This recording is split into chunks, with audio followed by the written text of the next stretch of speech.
Five, four, three.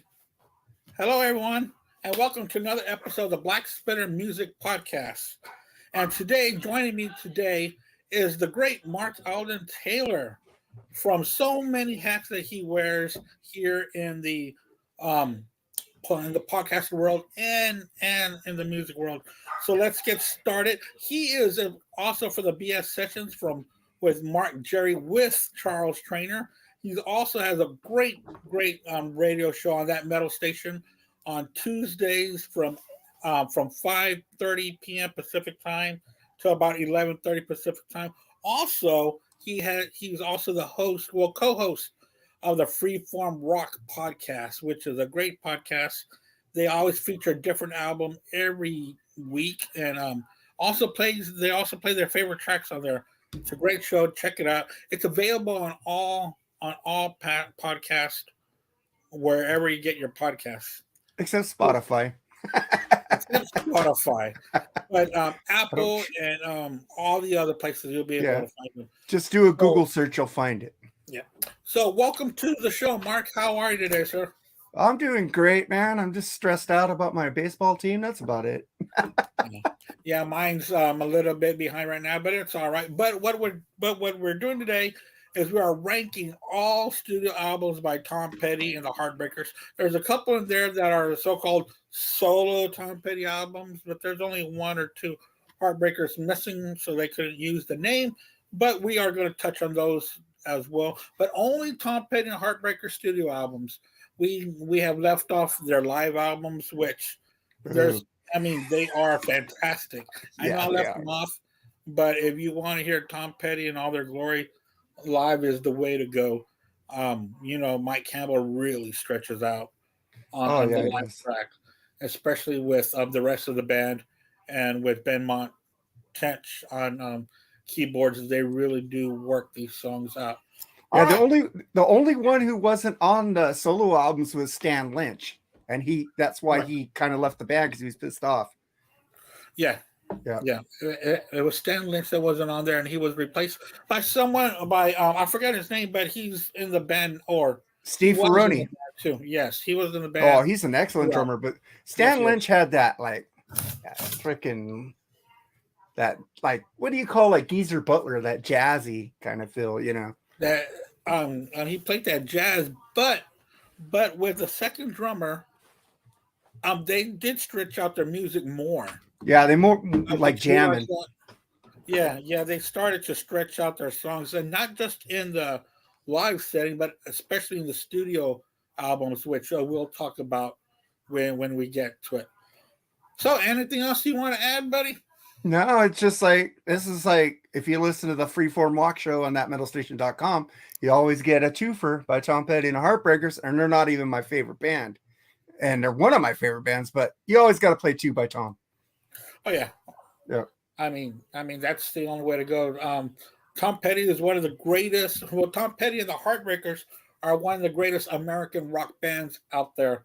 Um, they did break up when Tom Petty passed, unfortunately, passed. But there's so much music out there that he left us that we should all enjoy. So there are 16 studio albums to hit. So let's start with Mark. Mark, what are you going to start off with? What's your number 16 rank album? I just want to say, Hmm. just because it's at the bottom of the list doesn't mean it's bad. Because to me, there is no bad Tom Petty album, but we had to rank them. Yeah. I have to go for this because all the songs on this album, I think it was bad production by Dave Stewart. And all the songs on the album are so much better live, like Spike, Rebels, Don't Come Around Here No More, I think was the only song that was actually good on the studio. And it was actually better live. But it was more, it wasn't bad, the studio version. But then you got Spike, and Rebels is like he's mumbling like Bruce Springsteen on Born to Run. It's like those songs came alive live. So I picked Southern Accents. Oh, okay. So Southern Accents is your number 16. My 16 that I'm going to start off with, it starts off with a great track, giving homage to the DJs with the last, but I'm going to start off my number 16 with the last DJ. Nice. It was a little spotty for me. It started off strong, it really did, but then it really did start to lag from almost the fourth track on down. It started to get. It was like he was trying to rewrite an. No, I'm thinking of something else. But yeah, I'm gonna start with the last DJ on number 16. Yeah, I'm just gonna. That album comes up later for me, so I'm not gonna really give you any input on that one right now. But yeah, I like that album. I think it was Tom Petty bitching at the record companies, and it was Yeah, cool on the record yeah. business. Like the title track's awesome. The song Joe is also awesome. He sings about the in and outs of the record business. Yeah. Oh So, dang, it's very informative. I'll give you that. very But very it starts informative. off in the 16th for me. Yeah, I'm gonna go to Tom Petty's for 15 on my on a solo album. I think it's his last solo album, Highway Companion. Like in Saving Grace, Square One, great songs. Jack's cool, turn his car around. It's a good album, but it's not an album I go back to a lot. Saving Grace, yeah, I'll go back to that song a lot. That song just rules. And I just found out there was a bonus tracks, man. And now I need to hear Home and Around the Roses. I want to hear what those sound like. But it's a good album. It's just not like you said about the last. It's spotty for me. Yeah. Yeah. And I'm going to echo that. I am going to be number 15, Highway Companion, as well. It seemed like to me he was trying to write another Wildflowers, but Wildflowers was just so different from anything else. And again, the production here was different from the Wildflowers sessions, because this one was produced by Jeff Lynne, bringing Yeah. Jeff Lynne back. And it was just a totally different sound from what you would expect from a Jeff Lynne produced album. Most of the time you expect a bombast and a big sound. This was a little quiet affair, and the songs written were not up to par of what I would expect from Tom Petty. So that's Yeah. why I got Highway Companion number 15. It didn't flow like Wildflowers or Full Moon Fever for me. It was like I was a little disappointed with it. I think Yeah, that was I took a while to buy that album, and I love Tom Petty a lot. yeah, So I agree with you on that. And then I get to my 14, yeah. which has a lot of special memories for me, MTV days, Long After Dark. It's got You Got Lucky, One Story Town, Change of Heart, Straight into Darkness, which is a killer fucking deep track off the album. It's a fucking great fucking. Well, it was also a single. Single. I didn't even notice that. It's a great fucking record, but you have to rank them. I ranked that as 14. Wow. It looks like we matched on that one too. My number 14 as well is going to be Long After Dark. This is an all right album, but it was kind of a letdown after the other three. But you're right. You got lucky was a great track off of here. Yep. But I kind of lose interest, kind of, and it's kind of odd because I rarely do. But there's the back of it with Petty and the Guys, Yep. or the Heartbreakers. I think that was the first album with Howie on it. Oh, was it? Yeah, I think that could be the first album with Howie Epstein on it. Yeah. And then the other bass player came back later after Howie got into drugs and stuff. Yeah. Yeah. So Long After Dark is also my number 14. Yeah, and then I go to my 13th album, which is freaking let's see, You're Gonna Get It. It has some great songs on there. It's got When Time Comes, the opening track. I Need to Know, which is a killer freaking Tom Petty like concert staple that he played a lot. Mm-hmm. But there's a Baby's a Rock and Roller. It's a great album, but you got to rank them, man. There's albums better than this. So that's my number 13. My 13 might be a little bit hard for people to accept it, but it is kind of, man, I don't know. It's kind of hard once you get to a certain point, but Hard Promises Oh, is going to be my number 13. It starts off great with We Were the Waiting, A Woman in Love. It's Not Me. That's a great track, and so's the Night Watchman. King's Road's pretty cool, but it's side two that really you know, and then he's got that duet with Stephen Nicks that kind of goes nowhere, you know. Ooh. Um, You I haven't think heard the live version of that off of Pack at the Plantation, huh? no, I have not. I bought. I don't know if you know the story, but I bought that album because I've been looking for a long time, and when I was in the car, it was cracked. It sucks. Ooh, that sucks. But yeah, that's where this one's going to be for now. Yeah, Pack at the Plantation. He has Stevie live with him. Fucking really good. But I'll get into that album later because that's farther up on my track list. Well, the one time that I did see Petty, Stevie Nicks was with him, Mm-hmm. and she didn't open or nothing like that.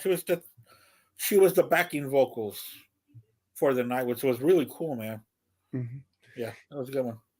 Man. And then we get to my number 12, which is Howie Epstein's last album because he went Mr. Druggy. Last album with him was Echo, which is pretty sad because if you see older videos of this, he's like heroin addict. Oh He's wow, not what was it? on there. They bought the original bassist back after this album, but you got Room at the Top, man. Fucking great opener right there. You got Free Girl now, Counting on You, Lonesome Shelter. Echo is a fucking great song. Billy the Kid's cool. This whole album is great top to bottom. I love the whole album. I think it's a really departure, and he kind of got deep with the lyrics on this. It's pretty. I got a room at the top of the world tonight, and I ain't coming down. The way he sings that, it just gives me chills. It Fucking really great does. album. And it's so odd that would be the lead off track of the album. Yeah. It's very rare that you hear. Well, let's call it what it is. It's rare to hear a ballad start off an album. Yep. You know, and it's a beautiful ballad. And in fact, it was kind of a sad one as time went on. Yeah. You know, because it's a really good song. My number 12, it's a little bit higher than yours. Southern Accent. You know, I know the production of this is off, but man, on the track Rebels, I love it. Don't Come Around Here No More. The title track is really cool. Of course, Spike. So yeah, this is number 12 for me. Yeah, I didn't like that album until I heard the live versions off of Pack the Plantation. Because Rebels, oh my God, it's so much faster. It's like you heard Bruce Springsteen Born to Run original. It's like muddy and he's like slurring his words. That's kind of what that album is to me. That's like his Bruce Springsteen Born to Run or early Bruce Springsteen. When you got Bruce Springsteen live, the songs came alive and you go, oh shit, these songs are good. So that's Pack Up the Plantation's fucking one of the greatest live albums for me, man. Rebels is so much faster. The song Spike, it's like Come Alive Live. I played Spike last night on the radio show. A fucking great song. Oh yeah, I heard that because I got Spike on the live anthology. Oh, so that's what I played it off of last night. Yeah, and you're right because they stretched that song out almost to an 8-minute track. Yeah, which is fantastic. You know, the band just jams with him. He's telling a story and shit. It's like adding shit to it. Fucking amazing.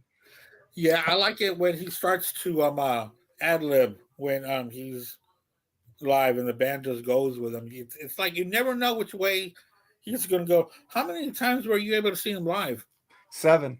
7. Wow, 7. I only got to see him that one time. Yeah, I love him, man. Like, and me and my mom, he's special to me because me and my mom like bonded over him. She took me to most of his concerts. You know, It's like him and Pat Benatar and Ara's Speedwagon. You notice I play those groups a lot, except Pat Benatar. I need to play more. I love her. I don't know why I keep forgetting about her and Heart.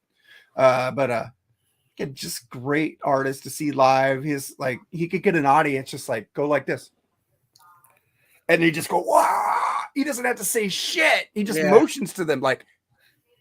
It's like I was very surprised the persona that he's got on stage. You know, he's very with the crowd. He's laid back. Yeah. And he gets the crowd. He's like a stoner on stage. You know, he's like, hello. And he talks to the audience like they're his best friends, kind of like Springsteen when he talks to the audience and tells them personal stuff about him. Yeah. Those two artists, I haven't seen Mellencamp, so I don't know how he does, but those three American artists right there, man, they speak to America right there, you know. Yeah. I've seen all three, so Yeah. so that's something that that I really enjoyed watching them live. Did you say you're number 11 already? No, my number 11 is a great album. She's the One soundtrack, which they put a reissue for it called Angel Dream. This is pretty cool too. You got Wall Circus version. I think Lindsey Buckingham's on there singing background. You got Climb That Hill, Grew Up Fast, Zero from Outer Space, Change the Locks, Angel Dream number 4, Hope You Never, Asshole, Supernatural Radio. Yeah, and then you got fucking California. This is a fucking great album, top to bottom, man. Yeah, it really is. And to think that that was what Tom Petty called his throwaway album. You know, that's why he gave it to Edward Burns, because they had agreed that Petty was going to do a soundtrack for the movie She's the One, which is an all right movie. You know, I like the movie too. But Tom Petty said that, you know, he gave him his you know, throwaways. I don't see how those songs can be throwaways. My number 11, it's going to be their second album. This is where it gets hard. You're going to get it. It's hard to put this one down here because there's so many good tracks. Recently, I have fallen in love with the song Magnolia. That's a great song. Yeah, that's a great track. In fact, I fell in love with it when we did the top 11 songs by Tom Petty on the BS sessions with you and Charles and Jerry. You know, you're gonna get it. I Need to Know, Listen to Our Heart. All those are big hits. And this album could have been higher on my list. Babies Are Rock and Rollers, the way that this ends, and man, what a track. But yeah, you're gonna get it. It's like I had to rank them. That was my number freaking 13. You have to rank them, man. But I like a lot of albums better that I actually go to a lot. And one of your lower rank albums is my number 10. The Last DJ, man. The Last DJ, fucking about my favorite DJ, Jim Ladd. You know, he was on Jim Ladd's radio show constantly talking to him, Jim Ladd's living room and stuff like that. Jim Ladd even had a thing where he used to do called headsets, where he put on music that he wanted you to put headphones on so you could hear the music. And Tom Petty was one of them. I forgot what album he did. It's like an amazing DJ, and he's on Deep Cuts now, I think, or something on Sirius XM. So if you want to check out a great DJ what the song's about. And then you got Money Becomes King, about the record business. Joe, When a Kid Goes Bad, that when a kid goes bad. I love that. Lost Children, fucking amazing song. Fucking cool, killer riffs. Have Love Will Travel. The Man Who Loves Women. Great fucking album, top to bottom. I love this album. Oh, wow, you dig deeper into that album than I did. Yeah, I love the whole album, man. That was my number 10. Your number 10. My number 10, and I'm surprised I have it this low, but it has to be this low. There's so many others. He improved. Boy, did he improve. But number 10, I'm going to go with his debut album, which is great, but he does get a lot better. So this was a good start, though. Don't get me wrong. This was a great start. Of course, you know, it's got American Girl on there, Breakdown, Rocking Around With You, The Wild One Forever, of course, and Fooled Again. I don't like it. That's a cool track, too. That's good deep track. But, you know, his debut album, self-titled, is going to start off the you know, being number 10, start off his career, and, you know, start off with the iconic logo on there, which is fantastic. I love that logo. So, yeah, number 10 for his debut for me. Yeah, I go for number 10, number 9. So, Let Me Up, I've Had Enough. I saw this tour with my mom. This is when he was going through a divorce.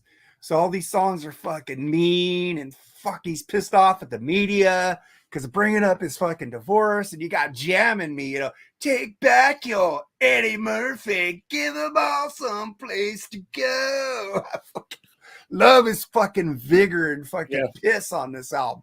Runaway Trains, it'll all work out. All mixed up. Self-made man. Let Me Up, I've Had Enough is a fucking grindy track too.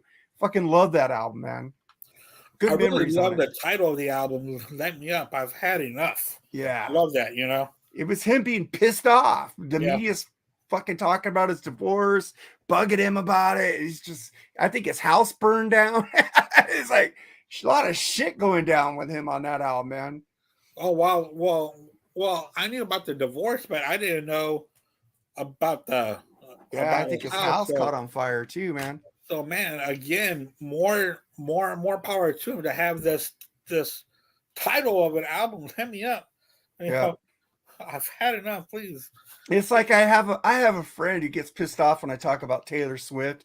I said, "Oh, she just broke up. She's going to write another album." Well, you're being misogynistic. And I go, "Dude, that's what artists do. They write about their life. They Yeah. write about what they're going through. They don't make shit up.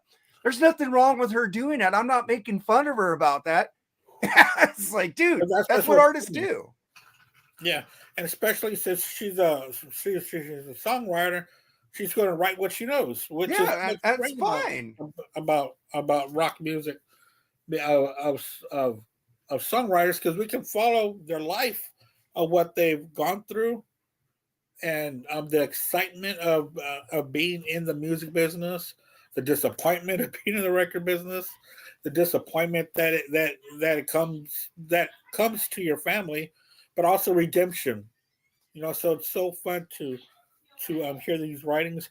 I'm not going to go too much on this album because you just talked about it. Let Me Up, I've had enough. Really good album though, man. Um, you know, Runaway Train, so just like you said, Jamming Me, The Damage You've Done, another track, man. So My Life, Your World, you can just tell by the titles of these songs what they're leading to. So yeah, Let Me Up, I've had enough. It's a great fucking record, man. Yeah, it is. Sucks. I need to get those all on vinyl and CD. I don't have them all. I got a lot, but I sold a lot of my CD collection back in like 2010s because I needed money for rent. Right. And one of our buddies, Jerry, was thinking about selling the CDs. I said, "Don't do it. You'll lose money because you'll go back to get them again." That's what I've been doing. That's what I've been doing too, because there's been so much that I've lost throughout the years. Yeah. And I know that I've brought this up, but imagine having every piece of music that you've ever bought that you never lose, you never sold, you never traded. It's just you just had it. This room would be full. I'd have ceiling CDs. Amazing. I would need to add on a room just for my CDs if I never got rid of it, or they never got stolen, dude, out of my car. You know, I don't know how many times my car got broken into and I had to replace stuff. Oh, dude, I had one of those Case Logics that held 200 CDs. Yeah. You know how they talk about don't text and drive? We used to go back in the back seat, grab a CD, and fucking go. How come we never got in an accident? You'd be driving like this with a beer here. You're just going through them.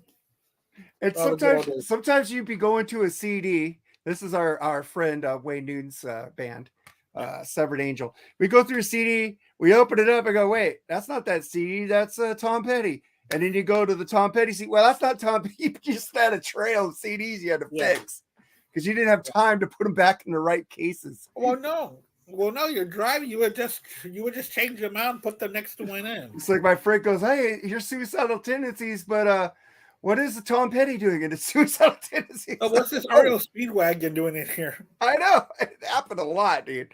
Yeah. So I'd have to take my CDs out of the car and just go back through them and fix them. Then the next 3 days, they get fucked up again. It's like, why even bother? Just find it. Yeah, but, unfortunately, my car doesn't have a CD player, but my wife does. So whenever I'm going to use her car, like for the weekend or go here or there, I'll grab me some CDs because I love hearing them in the car. I just do. My new car didn't have a CD player. I said, "There's no CD player." "No, you just hook your phone up." And I go, "Well, you know what? I like to buy new CDs when I get them before I have to put them in my fucking iTunes. I like to listen to them in the car and then take them out and transfer them to my phone later. You know, it's a thing.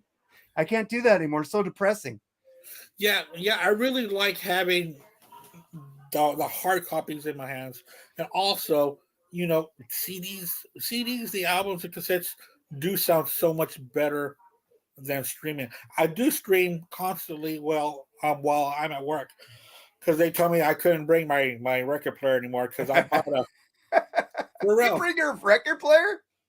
I took my Crossley once to work and a couple of albums for the day. They told me I couldn't do that anymore because I kept on stopping work to go flip it.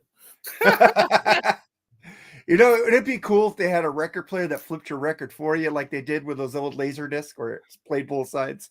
Oh yeah, and it flips it. Or it just plays both sides, But the thing that people complained about the most was a Crossley's not the greatest needle. No. So it would skip a lot. Yeah, I like what do I got here? I got that fucking I don't know what it is. Records are blocked. Audio Technica. I like their record players. Oh well, yeah, I got that one there, but I do still have a Crossley, but I put it in the dining room. Oh, cool. So I can have something then. And then I got another one. I got an Ion in the garage. Ions are pretty good too. Yeah.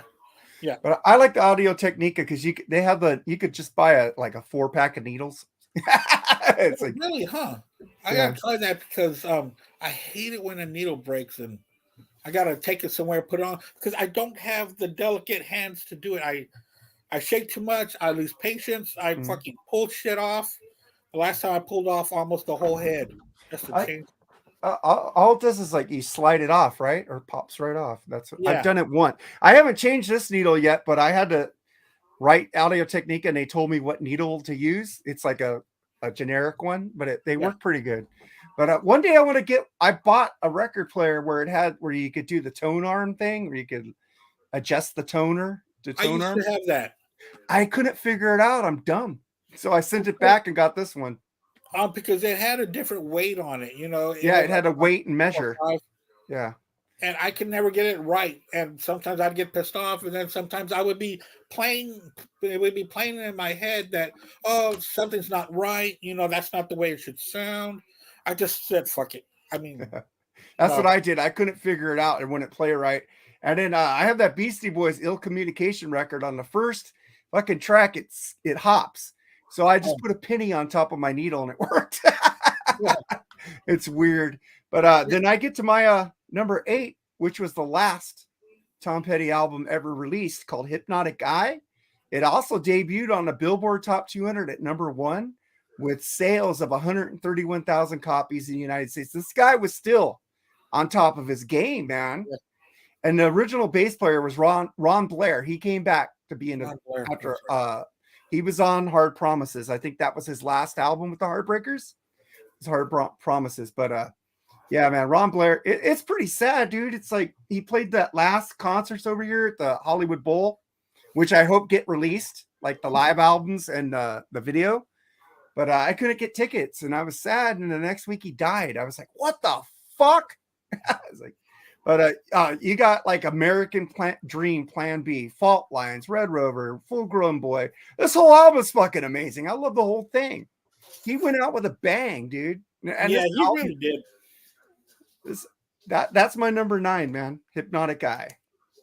I'm going to add to that because that number 9 is also Hypnotic Eye for me. Dude, it's crazy that it was released almost 10 years ago. Yeah. And that Tom Petty got better with time. Because we still haven't touched on albums of his 90s and 2000s yet, which we are going to start to touch upon. But you're right. American Dream, Plan B, Full Grown Boy, All That You Can Carry, Forgotten Man, Sins of My Youth. And that's us already down to track 9 because you've already said some as well. Yeah. And that's almost the whole album. And it was his last one. And man, when I got this, I was so excited because it was so good. And I was telling myself, man, I can't wait to see what's next. Because even the album before this, he really grew so much excitement with each release towards the end of his life. But yeah, that's also my number 8, is Hypnotic Eye. Yeah, so my number 7 is one of his later albums, which also debuted number 2 on the Billboard Top 200, which is Mojo. Jefferson Jericho Blues, First Freedom, One Man's Bible, Candy. It's like, damn. And there's a bonus track like Little Girl Blues. That's pretty damn good.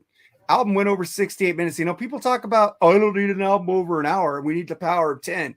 But when you got a good artist that could make fucking 16 great songs, fuck off. You want to hear more from him. You want to hear more. I don't want this album to end, but that's my number 7 is Mojo.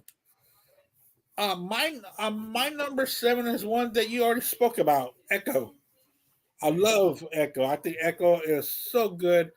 The writing again is getting more. That album is a very mature written album.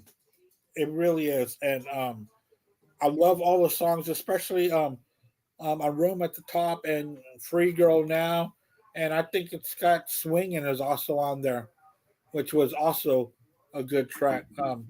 He was finding love again at that time when he made that album. So it was, an album, I talked about earlier how these singer-songwriters start to sing about redemption in their life. And we follow them. We go through their ups and downs.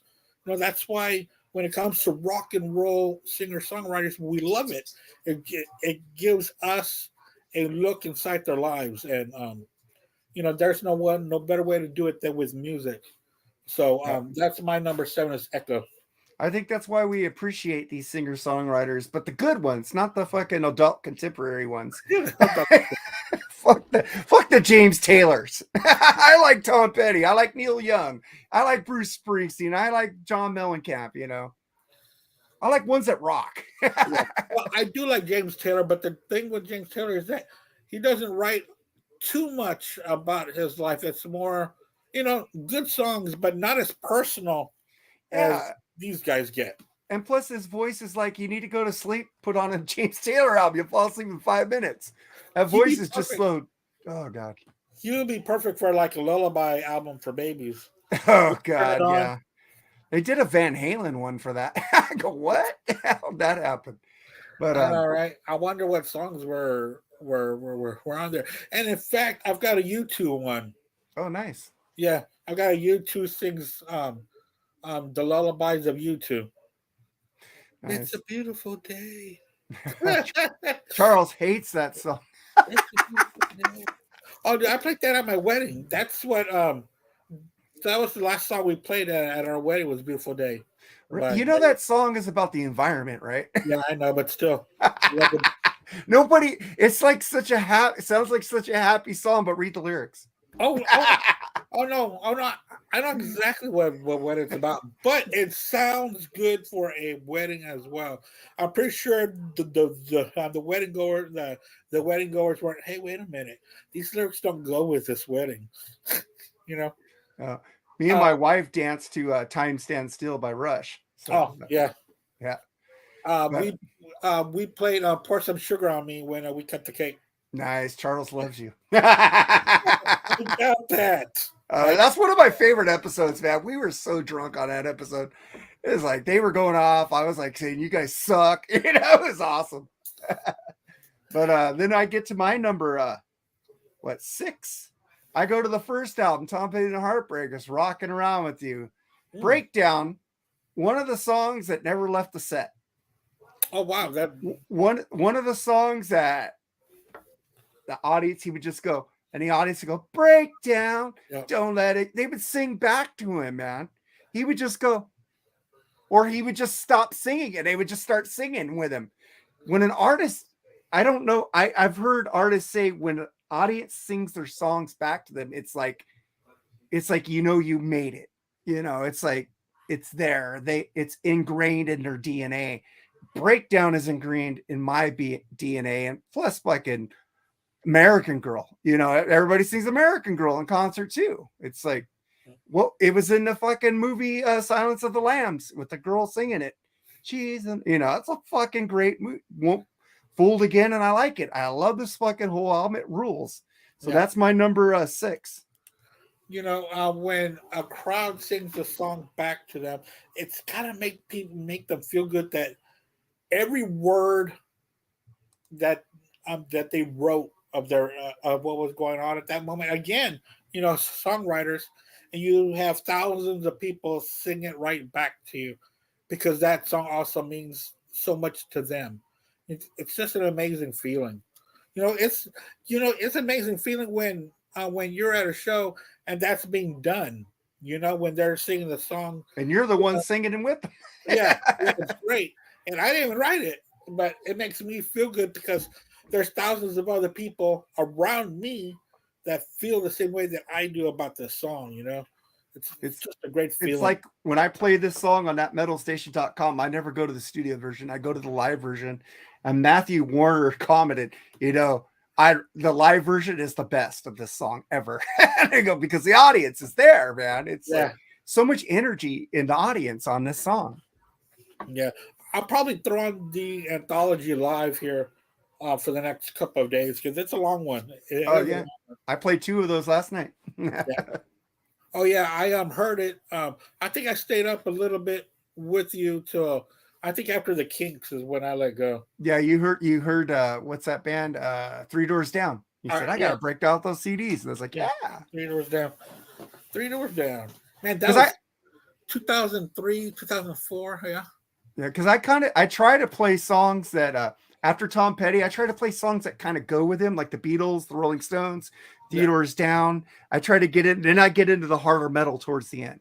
I kind of brace them for a little break, And I played the Kinks. I got the whole Kinks discography now, and I played One for the Road, Low Budget, fucking great song, man. Yeah, I've got that. I got that One for the Road on a vinyl. I do too. I also have the poster that it came with. Oh, I haven't looked inside of it yet. I haven't opened it yet, but check it out. It's a pretty badass poster of the band. And I've also got Low Budget on vinyl. Nice. Number 6, you just talked about it, but dude, fucking Mojo. Yeah. There is no other Tom Petty album like Mojo. This is pure rock blues on this one. Mike Campbell is absolutely amazing on here. He pushes the tracks even deeper with his guitar playing and takes the band with him. And Petty just lets it flow. It's great. And Petty really does some really good songwriting on this album. A lot of playful words. It's really good. Tracks like Pirates Cove. I love Pirates Cove. Yeah, you requested that one too. I was like, I did. Jefferson Jericho Blues, just like you said, First Flash of Freedom. There's also another good track. Yeah, dude, fucking Mojo. Candy. I like Candy on here too. It's got a lot of mojo, man. Yeah, that's a good one. But that's a perfectly titled album as well, Mojo. All right, that was my number 6. So my number 5, you said earlier, Hard Promises. The Waiting, A Woman in Love, It's Not Me. Night Watchman, great live track right there. Something Big, King's Road. I love Insider, but because maybe I like the live version better, but I do agree. It's kind of lacking on this, but it's still, I'll listen to it. Criminal Kind, you could change your mind. I like this whole album. It's fucking amazing. And what pissed off Tom Petty is that his producer, Jimmy Iovine, tricked him into giving Stop Dragging My Heart Around to Stevie Nicks. That's a great track. It is, but the thing is, he already recorded it, and he said, this would be better as a duet, Tom. Give it to her on her album. And this album came out the same time as her album, so it kind of like took sales away from him, so he's kind of pissed. And also, it rings because it was on Belladonna, right? Yeah, I think so, yeah. And because Belladonna was her best album that she released, and it's got that track on there that they took away from Tom. Yeah, she said that she asked them to be in the band, and they said no, we don't want any girls. She said that was the only band she would have left Fleetwood Mac for. Is Tom Petty and Heartbreakers. Yeah, well, I'm glad that she did it because Tom Petty went on to greater things. Yeah. We're at number 5, right? Yeah. I'm gonna go with Tom Petty, Wallflowers. Ooh. As my number 5. This was the special album that has that's got 6 sides on it. I know that there was a bigger one, but this is Wildflowers and All the Rest. Well, that's what I got too.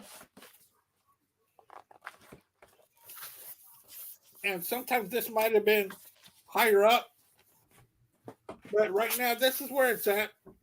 I tried to see, is it going to be higher up? Is it? And then I looked at song per song, and there's others that I do like more than Wildflowers.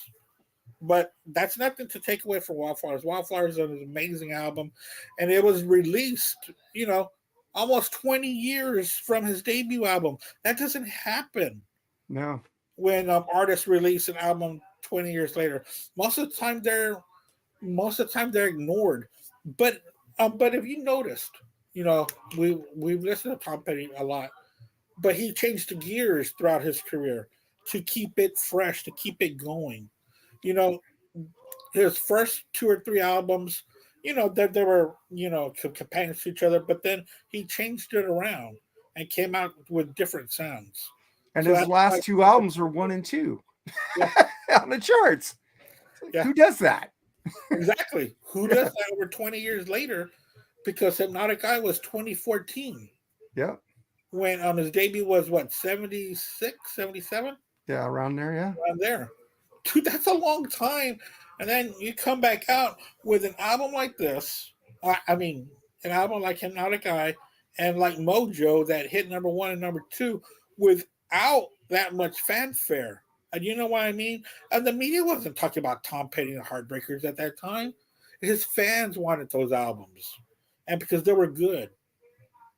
Not because there was hype around it. You know what I mean? Yeah. It was the work that was put into it.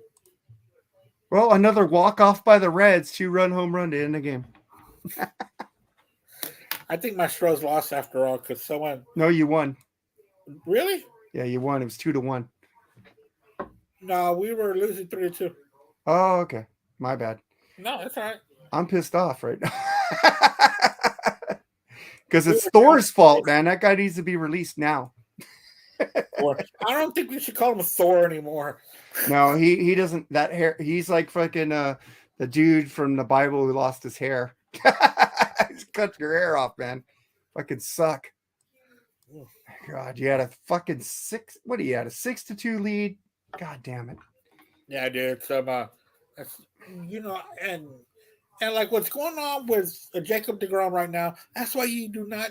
I don't know what kind of contract they gave Thor. I think they gave Thor 1 year. A small amount according to baseball. But man, when are they going to stop giving these older guys that have had multiple surgeries on their arms and elbows large contracts? The Dodgers don't do that. It never works out. That's why you give the young guys the money. And that's why they gave that guy, Tyler Anderson, a 1-year contract last year. They turned it around with the Angels, and he's doing pretty good with them. They fixed it. Yeah. They can't fix Thor. He's unfixable. No, man. He's had too many. For a young guy, he's got too many miles on that arm and too many surgeries on that arm to take the Dodgers where they need to go. Yeah, but I told you guys yesterday we would lose these 2. When we lost yesterday, I said Thor will lose tomorrow. We'll probably win with Kershaw. But lose the series. You did put that. I said we will lose the series. Yeah. Yeah. We could have won the series and we would have won last night, but that's over once Thor comes in. He needs to be gone. But yeah. So where are we at, dude? We're at number 4. Yeah. I'm gonna pick Into the Great Wide Open, man. You got Learning to Fly. You got King's Highway, Into the Great Wide Open, 2 Glowing Slingers. And you got Built to Last, and then the second to last song, you got Out in the Cold. You got Making Some Noise. That fucking riff. This album is just fucking great, top to bottom. There's not a bad song on here. No, it's not. And it took me a while to get into the Great Wide Open, but that's also my number 4 as well. Great, Into the Great Wide Open. And one of my least favorite tracks on here is going to be the title track. Ooh. It's okay, but compared to Two Gun Slingers, The Dark of the Sun, All or Nothing, King's Highway, Learning to Fly, dude, great tracks. They are, dude. Oh, That's why I said it's like not a bad track on there, man. yeah, and his songwriting has really gotten really matured by this album because you got tracks you and I will meet again. Ah, such a great track. And the But yeah, album's with the video for Into the Great White Open is amazing too with Johnny Depp. yeah, with Johnny Depp and Faye Dunaway. Dunaway, yeah, I she was just didn't hot like back then. Still, I just didn't like some lines on there. A roadie named Bart. well, he was just be descriptive. Well, I know. I just don't like the name Bart. I guess I don't know. But But it's kind of like the music business, man. They love you one day and they hate you the next day. It's yeah, like he rose to the top and then dropped down to the bottom. yeah. It's a Oh great well, fucking you see the music video. It's because he thought he was it. yeah, You know? yeah, great fucking album, man. Yeah. And then we get to number 3, which a lot of people would probably think would be my number 1, but it isn't. Full Moon Fever, my number 3. Fucking love this song. Free Falling, Won't Back Down, Love Is a Long Road, Face the Crowd, Running Down a Dream, Whole Lot Better, You're So Bad, Depending on the Apartment Song, All Right for Now, and My Zombie Zoo. This album is just fucking great. I love it when I had the cassette. Well, the CD does this too now. When I had the cassette, and you go, this is the break to side. You have to turn it over on the CD. When you get the CD, here's side 2. I love that on the CD because if you had the vinyl or the cassette, you'd have to turn it over. So he gave you a little break to say, hey, this would be side 2. He told you this is side 2. And then he said, now side 2. 2. A great album, man. That's my number 3. My number 3 is one that you had earlier, a lot earlier. And I was surprised, but I love every track on this album. She's the One. Great album. I've also got this on cassette. I used to jam this on cassette. I remember I was living in Corpus Christi at the time, and I got fired from my job there because I failed a drug test. Drug test. So they fired me, and I was too embarrassed to call my girl to come pick me up. So I started walking, and I stopped at a pawn shop, and I bought this on cassette that day. And I still have that same cassette. And I remember I felt so bad for losing my job. But when I threw this song, I was like, man, you know what? Everything's going to be okay. It's going to be all right. Again, this album was so good. That's actually a little bit higher. It's got a lot of sentimental value for me because I played this a lot. Walls grew up fast. The Zero from Outer Space, Climb That Hill, Change the Locks. Dude, this just goes on and on. Angel Dream number 4, Asshole, Supernatural Radio. This is just so good. I have this, basically the Angel Dream. Yeah. Yeah. Yeah, and also there's some tracks on this on the Wallflowers as well. Yeah. Wildflowers on there too, yeah. And I bought the vinyl. I go, what the fuck? This is just like She's the One, but I don't have She's the One on vinyl. So I said, fuck it. And then Wildflowers, there's some songs on there too. And I go, oh, that's pretty cool though. Yeah. I didn't have any She's the One. I have it on CD. I don't have it on vinyl. I don't even know if they sell that on vinyl anymore. What, She's the One? I don't know. But I know that they do have Angel Dream on the one that you have there. I still see it at Walmart every once in a while, still on vinyl. And it's pretty cool. I don't know why. You know, if you go to Tom Petty and the Heartbreakers website, they got all their vinyl and CDs on sale there. Yeah. I'm part of their where they still email me like little coupons here and there, like 20%. Oh, you get coupons? On a I can't decide what shirt I want. I keep going there for a shirt and I go, what the I can't buy them all. I need a Tom Petty and Heartbreak. Well, I'm wearing Operation Mindcrime, Jeff Tate's group after Queensryche shirt tonight.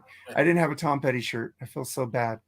Yeah. I've had lots of them, but they all got old. They all got to the point where they didn't fit me because I used to have this Bruce Springsteen one that I loved, man. And of course, it doesn't fit me at all. I had a great David Lee Roth one from the Skyscraper tour where it showed him boxing. It said every girl's dream, and on the back it said every boyfriend's nightmare. Oh, this guy, he's all 50 when that was released. Not Skyscraper wasn't 50. No, It no, was he was. 88. Yeah, he must have been. In his 30s. Yeah, His okay.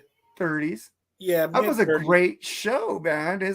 Yeah. It's like he surfed over the audience after he sang California Girls, and he surfed over the audience singing California Girls, and then onto the stage. We had Steve Vai. Billy Sheenan wasn't there. He quit before the tour. Okay. But Billy Sheenan's a great bass player, though. Oh, But yeah. then we get to my number 2. Yep. Wildflowers. This could have been my number 1, but the one album that got me into Tom Petty and the Heartbreakers could not kill it. I love this album. My favorite song off here is Good to Be King. Yeah. I love that song. It's just so atmospheric. You can sit there and smoke a joint to it. And fucking You Don't Know How It Feels at the MTV video, they changed it to Roll Another Down. It was Smoke Another Joint. But I'd love to hear To Be King in a live setting. Oh, I have the versions of and those. So good. and Ben Mott is just on those keyboards. He doesn't want to stop, and it just goes just into a rabbit hole, man. It's awesome. God, it's so good. I don't know. What's his name? Mike Campbell has a group called the Dirty Knobs. They're pretty good. They're touring right now. Yeah, they are. But I don't know if I can't see him without Tom. It's like, it hurts. Is he the only member from Tom Petty Heartbreakers there? Or yeah, that's his band, Mike Campbell's Dirty Knobs or something. Right, yeah. the Dirty Knobs. But I wasn't too sure if there's other members with him too. No, I think Belmont's retired. Belmont is so fucking amazing, man. He is kind of the glue of the band if you think about it. Yeah, I can see that. Yeah, it's like he never made an album without Belmont. What, they were on Mud Crunch, so was Mike Campbell, right? Mike Campbell was on Mud Crunch. Yeah, it's some great. He made 2 Mud Crunch albums too that we're not talking about. They're fucking great too. I know.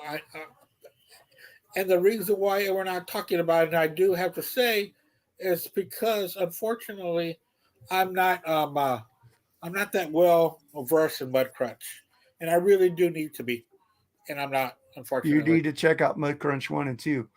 Yeah. So if that Tom Petty box set, the first one he did, the big white one, which I have them all, but my cat peed on everything else, so I have them in little cases.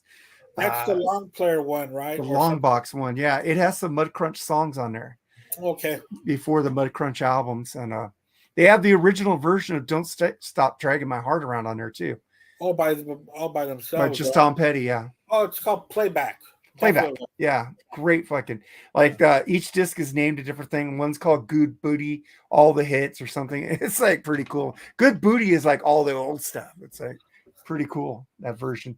Yeah, but then I've got the live anthology, like I said, and then I got a double album retrospective called American. I think it was American. I can see I have that too. American play songwriter or something.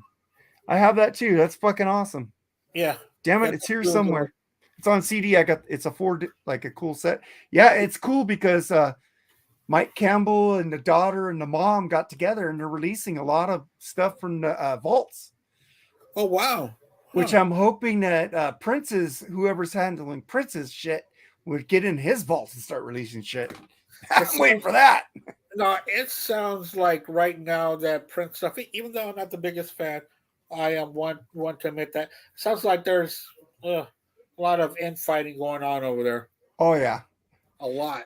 They've been releasing some stuff, but it's stuff that was already out there. I want to hear some stuff that wasn't out there. Yeah, some stuff that, and I'm sure there's a lot of Van Halen stuff too, but, I don't know if he told Alex, when I'm gone, because he knew that he was going to die soon from his illness. Yeah, well, Sammy said there was really nothing because when they made that greatest hits volume, whatever it was, with Sammy, where he did Up for Breakfast and those 3 new songs, Learning to Live, he said they used old demos, which Sammy's kind of a hypocrite because he got pissed off with a different kind of truth of them doing the same thing. Yeah, exactly. because all they did was go back to old demos and redo them and Yeah, but rewrite they them. didn't redo them all. I mean, there were some new songs on the different kind of truth. Oh yeah, but I'm But there just were saying, a couple of stuff that were older that they brought back. But hey, they were new to me. Sammy said he was too drugged out and too alcoholed out to write new songs. They were supposed to make a new album, like a whole new album for that 2004 reunion tour. That he said he could only get 3 songs out of Eddie, and he had to go back to the old demos and fix them up for breakfast and that stuff. I like those songs.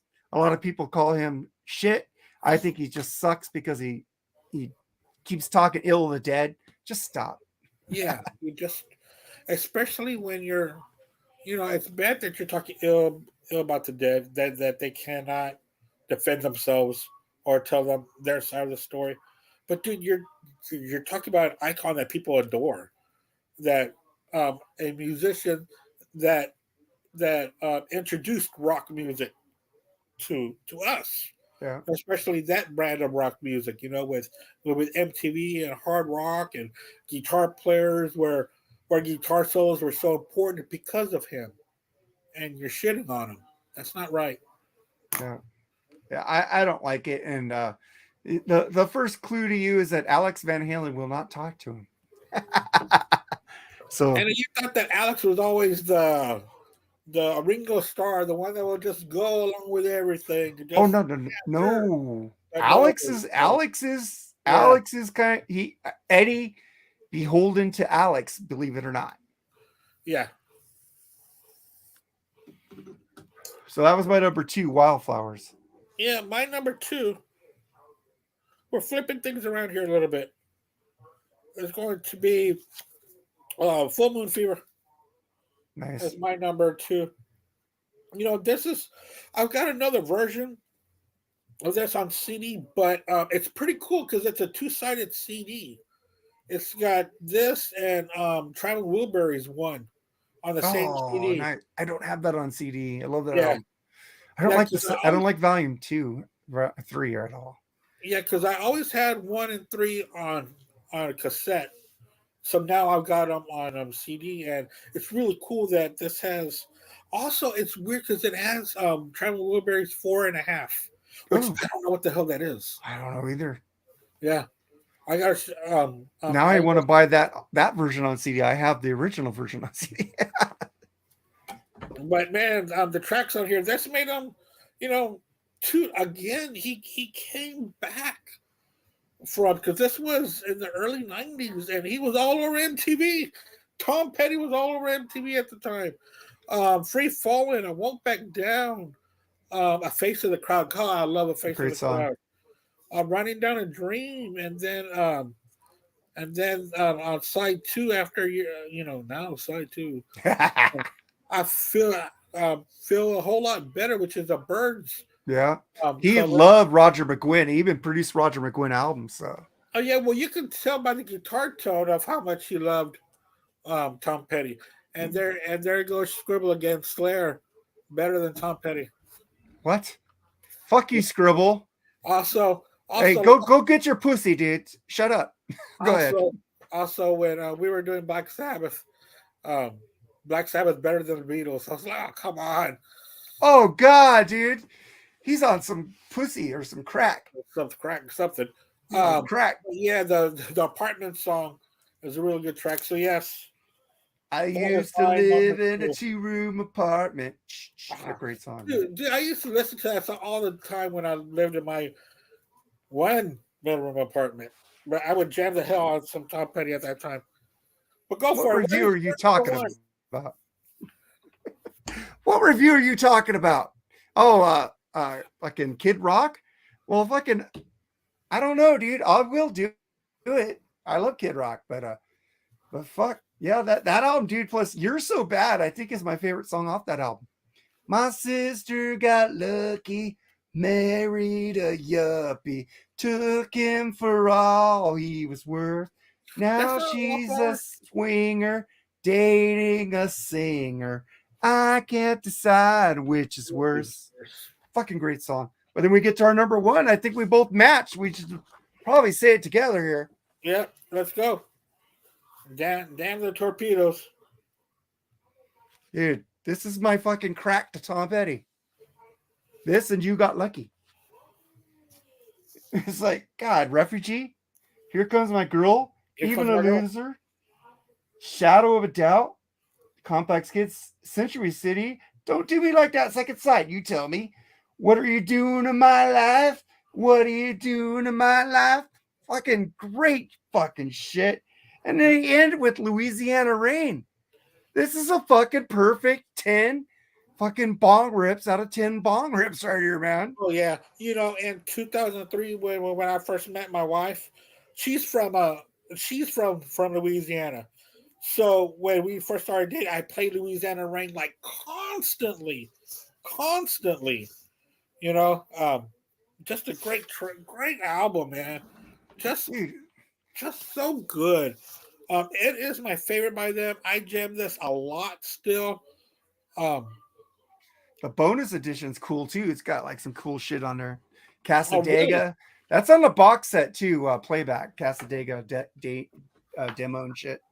Pretty cool shit. Yeah, they got a 2 CD bonus edition of that, man. Oh really? I Yeah. gotta check that out. I gotta find that. Yeah. Because if it's from that era, man, he was hot at that time. But then we just talked about how long lasting his career was. He was It really always was. hot. Yeah. He never cooled down, man. You can't say that about a lot of artists, except maybe the Beatles. Yeah, but the Beatles were, they did their 7 to 8 year run. Mhm. This lasted over decades and Okay. lasted over different genres of music and different types of music that took over. And he kept sticking to Tom Petty. He never tried to change into the trend or the hot stuff at the Make a grunge album, make a disco album. You know, yeah. he never did a Kiss. No, and in fact, he digs deeper into himself when when grunge was happening, and when grunge was happening, he was among the bands that grunge people or rock and roll people were still listening to because Yeah. his albums were still up there in the top 10 or higher when the grunge albums were up there. There was Tom Petty and the Heartbreakers, with Wildflowers, with everything that he was releasing at the time were just fantastic. It just shows what a great artist he was. Yeah, man, you're making me tear up, man, because Ah, him, Neil Peart, and Prince, I think, were the only artists I ever cried for. Neil Peart was first. Then you had, I think, Tom Petty, and then Prince was last, I think. It's like the three, especially Tom Petty and Rush, Neil Peart. But Tom Petty, it's like my mom never connected me with Rush, connected her with Tom Petty and Heartbreakers. So when I fucking found out he died, I had to fucking walk out of work like Neil Peart for a second, collect myself, cry, and then go back in there and just be silent for the rest of the day. He's one of those artists that he gets played yeah. 2 for every fucking week on thatmetalstation.com. He ain't fucking metal, Nope. but he means a lot of meddlers love fucking Tom Petty. Yeah. He's a crossover. He crosses over into everything. Country, metal, rock, everything. Everybody loves Tom Petty. Yeah, because he's rock and roll. I remember when he passed. I was also at work at the time, and but I went to my phone and cranked up his music like for hours. That's all we heard in the pharmacy was just Tom Petty, and nobody else cared. But hey, they let me have my fun. So Yeah, Scribble just said Tom Petty never sold out. Even Alice Cooper, I love, sold out and changed with the trends. It's fucking true. yeah, But the thing is, Tom Petty fought for the consumer, fought for the record buyers, because when they were going to make his album Hard Promises $9.99, he fought and said, no, I want it $7.99.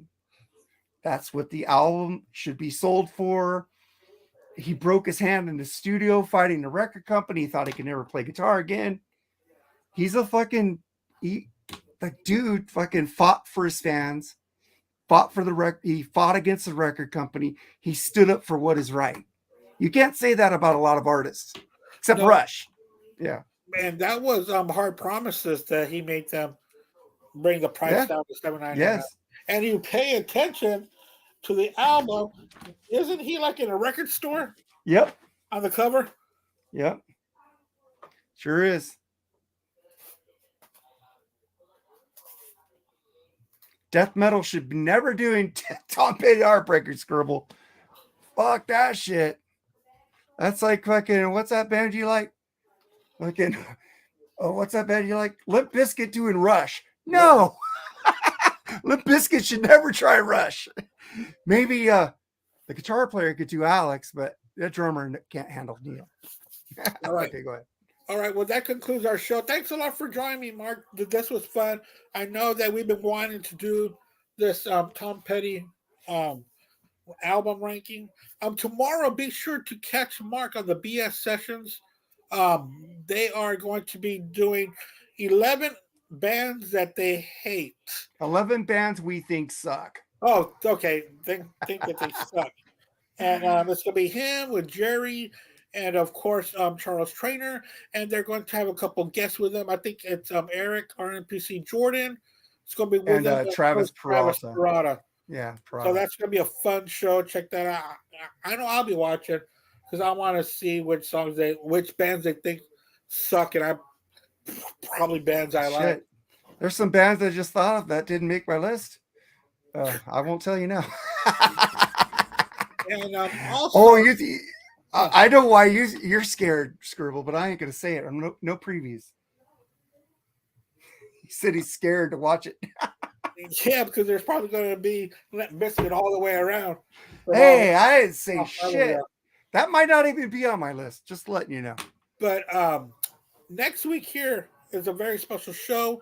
We are going to be doing 90 top albums of the 90s by 80s bands. That's a good one. I'll be in Hawaii. Yeah. I'm going to have a pretty good panel going on. That's going to be me and Joseph Staub and Al Horta and Jerry Soupy, and also making his debut on the Black Spinner Circle. I'm going to be so excited. From Decibel Geek will be Chris Sistek. Will be with us here as well. I'm excited for that. You got who you got? What do you call that? That you got the golden apple there with Chris, man. I know, dude. I'm so yesterday. I was so excited that he agreed. He is my podcast king. Him and Aaron. Just letting you know. That's what led to this tree of podcasters.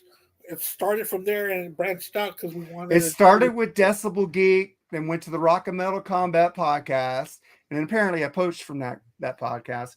But it just and then I started going into music groups just to get people interested in the podcast. I met Kate through you, and then Al, and then the guy William Toth. We met a lot of people through podcasting. Oh yeah, that's right. Also, next Thursday, I will have Will Toth on as we're going to be doing Neil Young of the 2000s. Nice. We'll be doing his albums of the 2000s. So next week I will be busy. I got a baseball podcast on Tuesday, then these two Black Spinner episodes on Wednesday and Thursday. Yeah, man. You guys need to watch, subscribe. If I could give this man some credit, he fucking rules. Oh, thank you, man. Thank you. You're welcome. I try to promote you as much as I can, man. Oh yeah. You always do it. I really do appreciate it. Thank you everybody for watching. Thanks a lot, Scribble. You are all there on the Black Spinner boards. Always giving really good responses to what we're doing and talking shit at the same time. So thank you. I appreciate it. You're great. Just ask him where's my 5-star review for Apple Podcasts for Freeform, dude. What the hell? Jeff Beers gave me his one on Sunday. Yeah, I saw that, but dude, I can't leave a review. I don't know how. I've been trying to. I don't know where to go. You go to you have Apple phone? Yeah, I got Apple. You go to Apple Podcasts. Yeah. You go to my podcast page and it'll say write a review, and you hit that when you scribble. You scroll down to half the episodes, it'll say write a review. Oh, okay, because that's where I listen to y'all is off of the Apple. Yeah, you just go down on the episodes, just hit library, hit the podcast scribble down till you see write a review, and it'll show you 5 stars, and it'll say write a review. So All right. that's right.